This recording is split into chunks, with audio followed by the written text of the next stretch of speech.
Les amis, bienvenue dans cette toute nouvelle vidéo réservée entièrement à Spider-Man Brand New Day. C'est un délire. J'arrive 6 jours après tout le monde. Vous le savez, YouTube, c'est plus mon activité. Je fais ça vraiment entièrement pour le kiff. C'est pour ça qu'il y a une critique de Thunderbolts qui est sortie un mois après tout le monde. Qu'est-ce qu'il y a Et aujourd'hui, finalement, on a eu le costume reveal. On a eu des photos de tournage qui ont leaké. On a eu des rumeurs. Mais qu'on soit d'accord, hein, des infos en fait, hein, des infos qui sont tombées. On a plein de choses à se mettre sous la dent. Moi, j'ai un recul maintenant sur tout ça parce que mine de rien, ça fait quelques jours qu'on a eu toutes ces informations.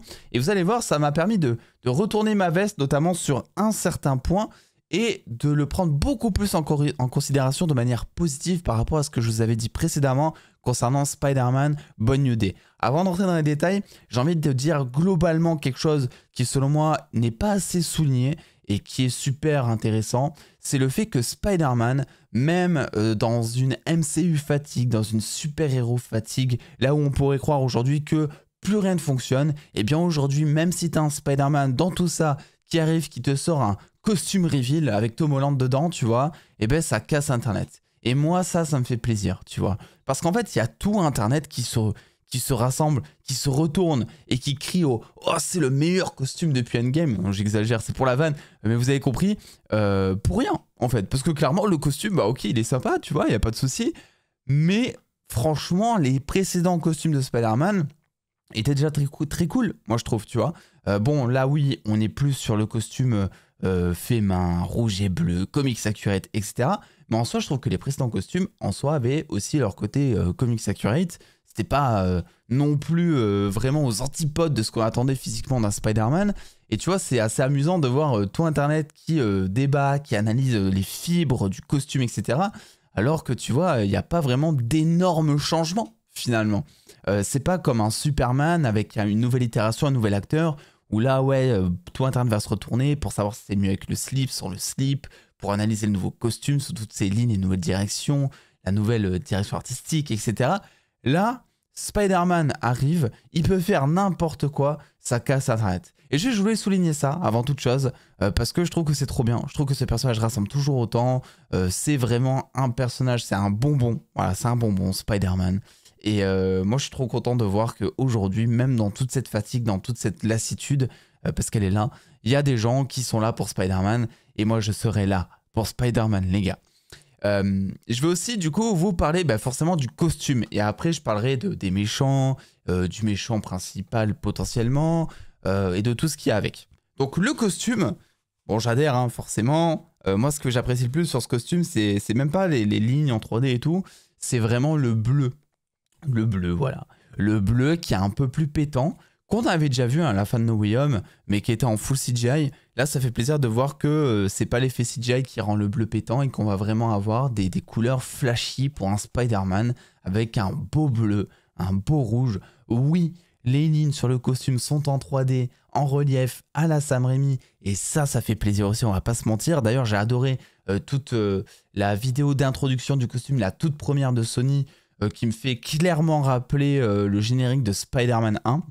Je sais pas si c'est voulu, je sais pas si c'est moi qui psychote, mais voilà. Alors apparemment il y aurait 2 costumes aussi d'ailleurs. Je sais pas trop quoi en penser de ça parce que c'est vrai que dans un sens, Spider-Man a toujours eu plusieurs costumes sous les traits en tout cas de Tom Holland. Dans un même film, il a toujours eu plusieurs costumes. Même dans Homecoming, il avait son vieux costume et son ancien. Dans Far From Home, il avait je crois 3 costumes différents. Donc ça serait étonnant, en suivant cette logique en tout cas, que Spider-Man n'ait qu'un seul costume dans ce film. Donc apparemment, il y aurait plusieurs costumes parce que quand on analyse donc les traits d'araignée au niveau donc, du symbole d'araignée sur le torse, on voit qu'il y a des changements en gros. Je sais pas trop quoi en penser parce qu'en fait, ce qui me fait bizarre là-dedans, c'est de me dire qu'en fait, ils auraient publié un teaser d'un costume qui arriverait plus tard dans le film pour ensuite te montrer le premier costume qu'il aurait dans le film entièrement. Et je trouve ça bizarre. En fait, c'est très tôt pour moi pour teaser plusieurs costumes. Tu vois, je me dis, est-ce que finalement, ils n'avaient pas conçu le teaser d'une certaine manière et en fait, il y a eu erreur ou je sais pas, soit il y a eu modification de costume, ce qui me paraît très bizarre parce qu'on était quand même à ce moment-là à 1 jour ou 2 avant le tournage, tu vois.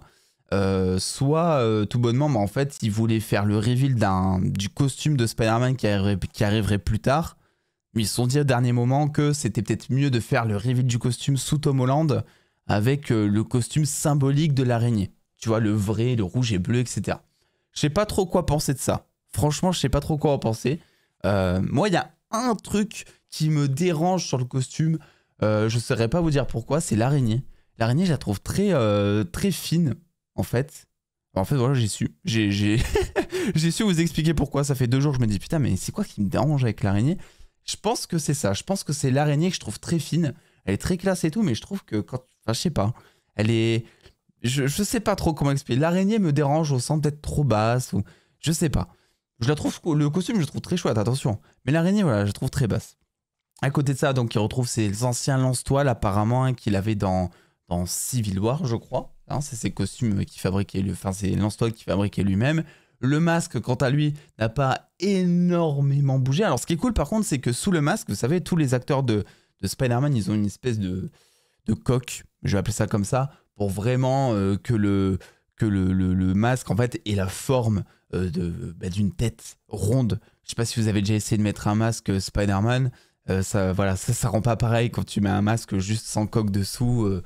Tu vois les cheveux, tu vois de la forme de ton crâne, c'est très bizarre. Là, au moins, ça arrondit le truc. Et en fait, je crois que c'est la première fois que c'est fait dans un film Spider-Man. On voit que le masque, il a une espèce d'articulation au niveau de la mâchoire, ce qui va permettre, en fait, que lorsque Tom Holland va parler en tournage, eh bien, en fait, de voir la mâchoire qui bouge sous le masque. Tu vois. Essayer d'apporter un aspect plus réaliste à ce costume avec voilà, cette fameuse coque amovible, articulée, si je puis dire. Donc là aussi, ça fait plaisir. On essaie vraiment de... Pour moi, on écoute les fans pour l'instant.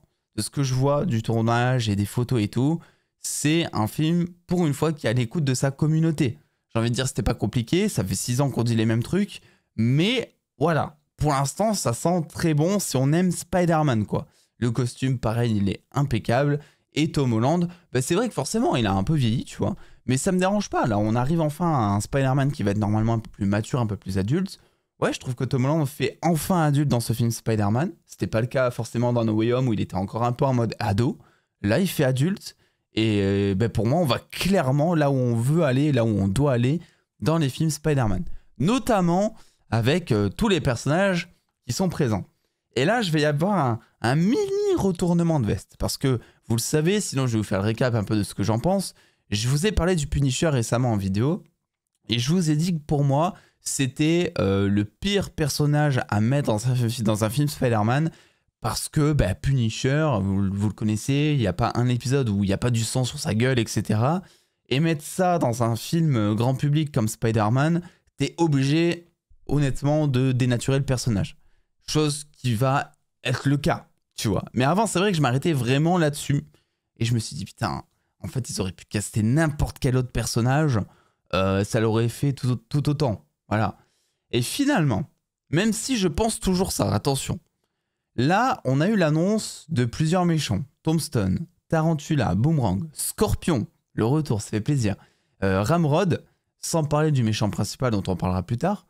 Là, je commence à me dire, ok, je commence à capter où est-ce qu'ils veulent aller avec le Punisher. Et en fait, j'ai l'impression qu'ils vont refaire un petit peu ce qu'ils ont fait en saison 3 de Daredevil, je sais plus exactement. Saison 3 ou 2, je sais plus. Bref, la saison où le Punisher est introduit dans Daredevil, où en fait, finalement, la raison qui fait que le Punisher et Daredevil s'allient, c'est qu'en fait, ils combattent tous les deux les mêmes ennemis. Des gangs, en quelque sorte. Et là, je commence à me dire, attends, t'as quand même Tombstone, Boomerang, Scorpion, tu vois, qui sont des personnages qui ne sont pas des méchants principaux dans les comics, dans toutes les itérations de Spider-Man, mais qui sont en quelque sorte des chefs de gang qui répondent à un plus grand chef de gang, genre un Kaïd, ou voilà. Je suis sûr que c'est ça. Et je suis sûr qu'il va y avoir une guerre des gangs, que c'est pour ça qu'on a autant d'antagonistes. C'est parce qu'il faut nous faire comprendre que y a une lutte entre tous ces groupes mafieux, entre guillemets. Et je pense que le Punisher, de base, il est là pour ça, et que Spider-Man va intervenir. Alors... apparemment, le Punisher, d'après Daniel RPK, il serait toujours sous le ton de folie meurtrière, ce qui veut dire que le Punisher serait là pour abattre l'ennemi. Donc on aurait peut-être un truc qui a déjà été fait avec un Spider-Man qui empêche Punisher à chaque fois de tuer ses ennemis, etc. Le Punisher qui râle, etc. Enfin, vous connaissez un petit peu la rengaine. Mais là-dessus, je trouve que du coup, c'est intéressant d'avoir introduit le Punisher pour ça. Parce que du coup, ça joue sur le scénario. Et là, je me dis, ok, finalement, je m'excuse, on peut pas forcément remplacer le Punisher par plein d'autres personnages, comme j'ai dit précédemment.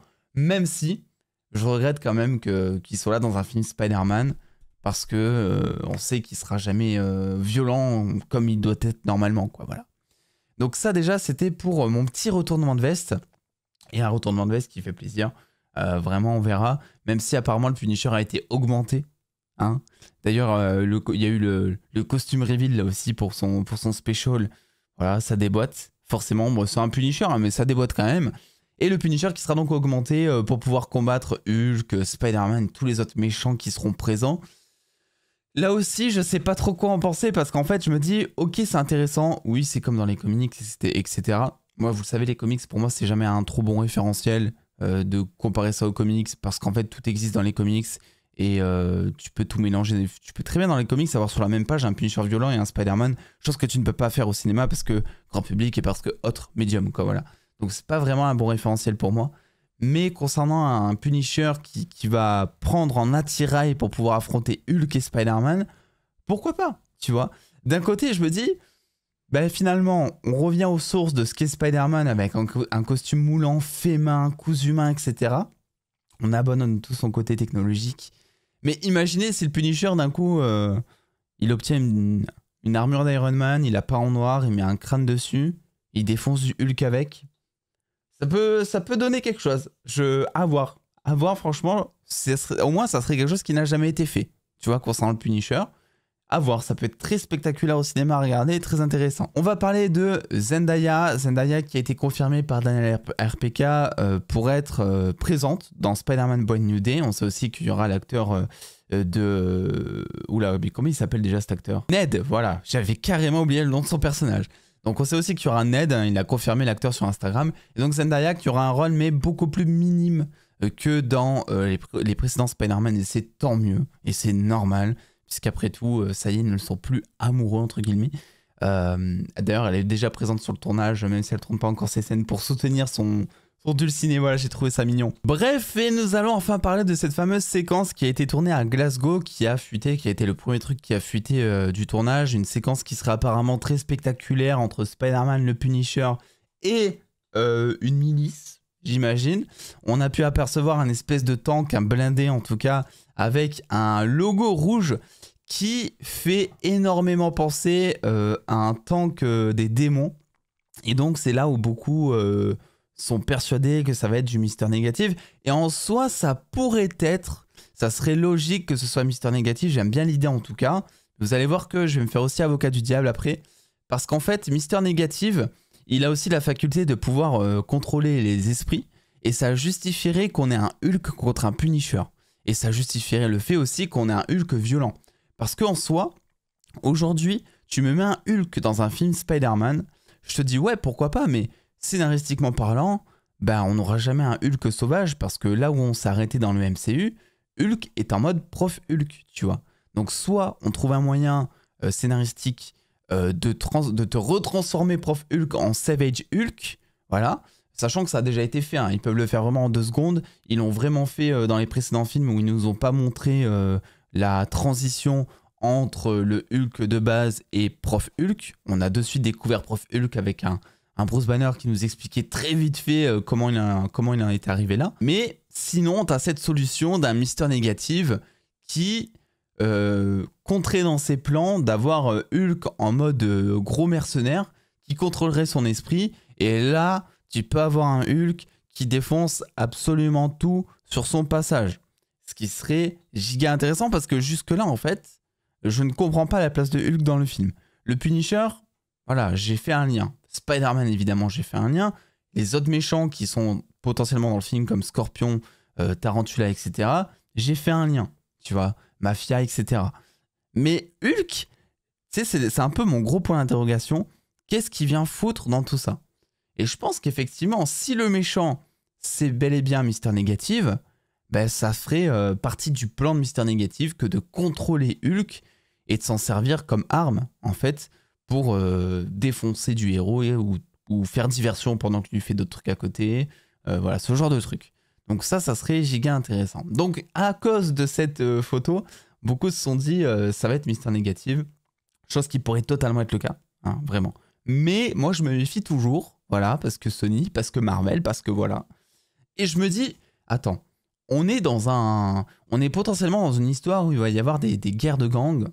Est-ce que ça peut juste pas être un gang tout simplement, tu vois, genre un masque de gang qui ne serait pas de Mister Négative en fait. Parce que finalement, même le tank, là je suis en train de partir en couille, mais imaginez, genre il possède le tank et le tank il est lumineux blanc, il peut balancer des roquettes explosives blanches, ça serait incroyable. Mais au-delà de ça, est-ce que ça pourrait pas juste être un masque de gang? Est-ce que là on serait pas en train de se faire des films pour rien avec Mister Négative? Même si il y avait eu des toutes petites rumeurs, c'est vrai, ce serait logique parce que si on parle de guerre de gang, ça veut dire qu'il doit y avoir un leader dans tout ça, un leader de gang, et a priori Fisk ne serait pas là. Fisk, à cause des droits, Sony, etc., ne serait pas présent dans Spider-Man Brand New Day. On aurait peut-être juste un drop name de Fisk à un moment dans le film, mais physiquement il serait pas là. Donc du coup il reste qui en tant que personnage un peu comme ça, tu vois? Tu pourrais avoir un Norman Osborn, sauf que non, tu vois? Tu pourrais avoir un Mister Négative. Tu sais, un mec riche, puissant, qui fait bonne figure en public et qui au final mène toute une guerre de gang derrière. Ça pourrait être Mister Négative. On va dire, si je devais mettre un pourcentage, pour l'instant, au moment où je tourne, je suis à 75% sûr que ça peut être Mister Négative. Mais ça laisse quand même une grosse part de doute, hein, pour le coup. Ça serait logique, en tout cas avec tous les éléments qu'on nous a présentés. Voilà, c'est ça que je veux dire. Mais ensuite, j'aimerais vous parler, les gars, du potentiel de ce film. Parce que, je vous l'ai dit, c'est Daniel Dennison-Cretton qui est aux commandes, qui avait réalisé Shang-Chi. Et Shang-Chi, moi, c'est un film que je trouve beaucoup trop sous-coté chez Marvel. Il y en a beaucoup qui disent, ouais, Thunderbolts, meilleur film depuis Endgame. Pour moi, Shang-Chi est au-dessus des 4 Fantastiques. Pour moi, Shang-Chi est au-dessus de Thunderbolts. Peut-être que vous êtes d'accord, peut-être pas. C'est mon avis, hein, juste. Mais en termes de réalisation, dans Shang-Chi, on avait parmi les meilleures scènes réalisées en termes d'action, de chorégraphie de combat. Daniel Dennison-Cretton nous a montré que c'était un mec qui savait maîtriser la voltige, la souplesse des personnages quand ils se battent. Et là, le voir sur Spider-Man, je suis trop content parce que, en tout cas, j'espère qu'il aura assez de liberté. Parce qu'on le sait, dans les films de studio, les réalisateurs, c'est surtout plus des exécutants que des réalisateurs. Donc j'espère qu'il aura assez de main libre pour pouvoir faire ce qu'il veut et qu'on aura enfin des vraies scènes de voltige, des vraies scènes d'acrobatie concernant Spider-Man, parce que bordel, c'est cruellement ça aussi qui manquait sous les mains de Jon Watts. Voilà. Donc moi j'ai assez confiance. Pour l'instant, ce projet sent bon. Pour l'instant, j'ai pas l'impression qu'on me vend un film Spider-Man pour faire un film Spider-Man. Là, j'ai l'impression qu'on veut faire avancer le personnage avec un personnage adulte. J'ai l'impression qu'on veut te présenter beaucoup plus du lore de Spider-Man comme jamais on te l'a présenté. Parce qu'au final, Tombstone, je sais pas depuis combien de temps vous êtes fan ou que vous vous intéressez à Spider-Man, mais Tombstone, par exemple, ou même le Scorpion, c'est des personnages qui sont là normalement dans toutes les itérations. Dans les comics, ils sont ultra présents. Il n'y a pas un jeu, je crois, où tu vois pas Tombstone et où tu vois pas le Scorpion. Donc finalement, les mettre là, moi je suis trop content. Je me dis, on rentre vachement plus dans le lore des méchants purs et durs de Spider-Man, tu vois. Tarantula, c'est vrai que c'est un personnage que je connais pas tellement. Et il y a même des personnages que je connais pas du tout, en tant que fan, pourtant. Donc c'est intéressant. Ils vont nous faire découvrir d'autres choses. Et on va arrêter la course aux méchants le plus puissant pour te montrer des méchants qui sont un peu plus terre-à-terre, qui ont des aptitudes, mais qui servent des intérêts, qui sont vraiment très terre-à-terre et qui sont pas là en mode je vais détruire le monde ou je sais pas trop quoi, tu vois. Donc ça c'est intéressant, super cool. Et je vois pas par contre, parce que je sais qu'il y a un débat là-dessus, pour l'instant, j'ai du mal à imaginer le symbiote dans un film Spider-Man. Parce qu'on le sait, Sony a totalement arrêté de faire ses films autour de méchants Spider-Man. Donc en fait, le fait qu'il ne veuille aller nulle part pour l'instant à notre connaissance avec tout ça, c'est vrai que je me pose des questions. Et dans un sens, je vais pas vous mentir, quand on me dit le Punisher, il va être augmenté, à quoi je pense à votre avis? Mais imagine, imagine le Punisher qui se prend le symbiote. Ça serait incroyable. Ça serait ouf. Mais dans un autre sens, quand tu réfléchis un peu, tu te dis que c'est pas possible. Ou alors, faut qu'il le perde à la fin du film. Parce que tu peux pas mettre un Punisher. Tu peux pas faire. Sony n'a pas les droits du Punisher. Sony a les droits cinématographiques du symbiote, mais n'a pas les droits du Punisher. Ils pourront jamais faire des films avec le Punisher en mode Venom, quoi, tu vois. Mais j'aurais trop aimé un Punisher en mode agent Venom. Ça aurait été trop stylé. Peut-être qu'ils vont le faire. Mais ça serait incroyable. Tu sais, on parle d'armure d'Iron Man et tout, mais imaginez, c'était juste un symbiote. Par contre, le Scorpion, ça, c'est autre chose. Le Scorpion, c'est la grosse rumeur. Moi, je vous en parle depuis des années maintenant sur YouTube. Et là, on a l'acteur qui partage une story avec Venom et Scorpion sur le même truc, tu vois. Donc, est-ce que ça veut dire que le Scorpion va choper le symbiote à un moment? Surtout que là, pour le coup, le Scorpion, c'est un méchant du lore de Spider-Man. Donc, Sony pourrait très bien faire des films solo sur Venom, en fait, avec le Scorpion dedans, tu vois. Là, ils auraient totalement les droits ciné. Donc voilà, bref, ça y est, je commence à m'étaler comme d'hab, mais je voulais un peu ressortir de tout ce que je pense de tout ça concernant le costume qui est super cool, de toutes les infos que l'on a qui sont très optimistes pour la suite. Vraiment, je suis très optimiste pour la suite. Là, je trouve que tout ce qu'on a, ça sent très bon et j'espère qu'ils vont pas foirer quelque part. Voilà, là c'est l'expérience, les PTSD Marvel qui parlent. J'ai le droit de douter les gars, mais en tout cas, ça sent très bon. N'hésitez pas à me donner votre avis sur tout ça. On se retrouve très vite pour une prochaine vidéo et vive la chocolatine.